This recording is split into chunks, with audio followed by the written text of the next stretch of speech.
So hello guys, ituturo ko naman sa inyo kung ano-ano mga requirements na dapat yung dalhin bago kayo pumunta sa Pag-ibig branch para makakuha kayo ng Loyalty Card Plus. Dito sa Loyalty Card Plus, marami kayong discount na makukuha katulad ng pagbabayad ng tuition fee, pagbabayad ng bill nyo sa restaurant, pagbabayad ng gasolina, at kung ano-ano pa. So ayan guys, dito nyo rin makukuha yung loan nyo pag nag-loan kayo sa Pag-ibig.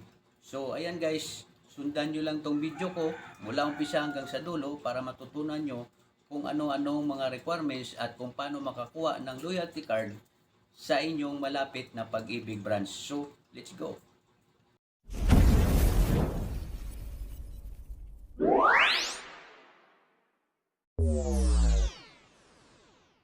So ayan guys, ituturo ko sa inyo kung paano ko nakuha ang aking Loyalty Card Plus ng kalahating araw na release na po ang aking Loyalty Card Plus. Ganun po kabilis. So ayan guys, ituturo ko muna sa inyo kung ano-ano mga requirements na dapat yung dalhin bago kayo pumunta sa malapit sa inyong Pag-ibig branch. So ayan guys, tingnan nyo lang po sa screen at babasahin ko sa inyo kung ano-ano mga requirements bago kayo pumunta sa malapit sa inyong Pag-ibig branch. So ayan guys, ang number 1, kailangan active member.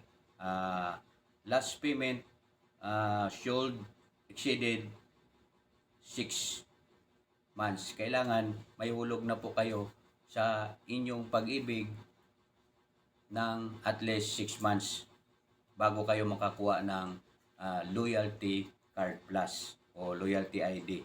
So pangalawa, must have less to primary ID. Kailangan may dala kayong dalawang primary ID. So anong mga primary ID na tinatanggap ng Pag-ibig? So passport, driver's license, professional regulatory commission, government service insurance, GSIS, social security system or UMID ID. So Seaman's Book, company ID, National Bureau of Investigation or NBI, Overseas Workers Administration or UWA ID. At mayroon pa silang barangay ID. Tinatanggap dito guys yung barangay ID. Voters ID, Postal ID, Senior Citizens Card at PhilSys ID. So ayan guys, bawal dito dalhin guys yung ID ng TIN at PhilHealth. Walang binanggit dito guys na pwede po ang TIN ID or PhilHealth ID. Wala pong binanggit. Kaya guys, kung ano ang nakalagay dito guys, yun po yung dalhin nyo bago kayo pumunta sa Pag-ibig branch. So mayroon din po silang nakalagay dito guys, kindly avoid the following during application. So ayan guys, nakalagay colored hair. Bawal po yung may kulay yung buhok. Hindi po nila tatanggapin. At pangalawa, yung makakapal yung makeup. Bawal po yun guys. At yung pangatlo, using same email, address, and mobile number. Bawal po yung magkaparehas. Kailangan po isang email address lang ang gagamitin nyo at isang cellphone number, mobile number. At yung kindly remove accessories like earrings, piercing at necklace. Bawal kwintas, hikaw bago kumuha ng Loyalty Card Plus. At magdala rin po kayo ng nakalagay dito ID, photo ID. Bawal po yung blurred at photo signature should be clear. Ang nakalagay dito. Wearing sleeveless, bawal. Bawal po yung nakasando guys. At hindi pwede yung wala kayong cellphone number. Yun. At temporary ID. Yun guys, ang mga nakalagay dito, mga avoid the following during application. Yun lang po guys ang sinabi dito at kung anong mga requirements. Kung mayroon na po kayong mga requirements na nakalagay dito, pwede na kayong pumunta malapit sa inyong Pag-ibig branch. At mangingi kayo sa guard guys ng ganito. Yan.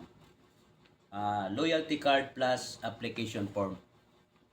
Pag fill up nyo guys, fill upan nyo lang lahat yan. Kompleto. Pagkatapos, ipasa nyo sa inyong malapit na Pag-ibig branch at antayin yung tawagin yung pangalan at magbabayad kayo ng 125 pesos. At pagkatapos nun guys, pipicturean kayo at mag-biometric. Tapos papipiliin kayo kung anong bangko ang gusto nyo, AUB or Union Bank. So yun guys, at pagkatapos nun, antayin nyo lang saglit, pinaprocess yung inyong bangko at pag na-okay na po ang inyong bangko, na ayos na po yung application nyo, walang mali, at marirelease na po agad ang inyong Loyalty Card Plus.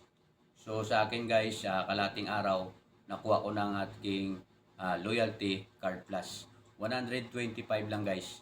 At dito ko na makukuha pag nag-loan ako sa Pag-ibig, Calamity at Salary Loan. Dito ko na guys makukuha. So, pwede ko na ito gagamitin guys sa mga discount. Halimbawa, bibili ako sa supermarket at magbayad ako ng gasolina at magbabayad ako ng tuition fee ng aking anak. Dito na ako magbabayad guys. Ito na pong ipambabayad ko para malaki ang discount na aking makukuha. So, ayan lang guys. Tinuro ko na sa inyo step by step at kung may natutunan kayo kahit unti sa aking video, huwag nyo kalimutan i-like, i-share ang aking video para marami pang makapanood nating mga kaibigan. At huwag kalimutan subscribe, like and share, and hit the notification bell para ma-notify ka sa aking mga bagong upload na video. So yun lang guys at papaalam ako.